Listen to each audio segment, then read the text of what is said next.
Marcos Kapitulo 12. Dito'y usa ka magtutudlo sa balaod nga nakabati sa panaglalis nila. Nakita niya nga maayo ang pagkatubag ni Jesus sa mga Saduseo. Busa, miduol siya kaniya og nangutana. Unsa mang sugua ang labing mahinungdanon sa tanan? Mitubag si Jesus. Mao kini ang labing mahinungdanong sugo. Pamati, Israel.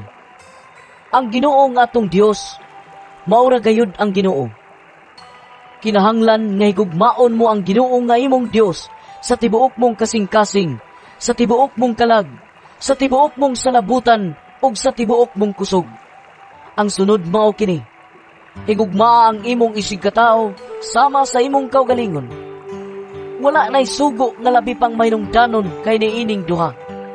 Ang magtutudlo sa balaod, miingon kang Jesus, Husto ka na, magtutudlo.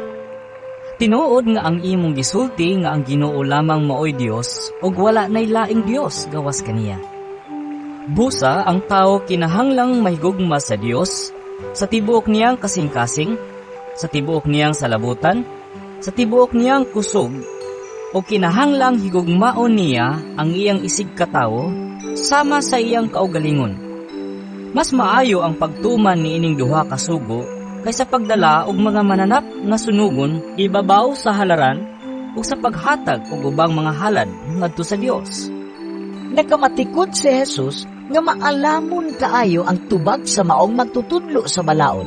Busa, miingon siya kaniya, Dili ka halayo sa gingharian sa Dios.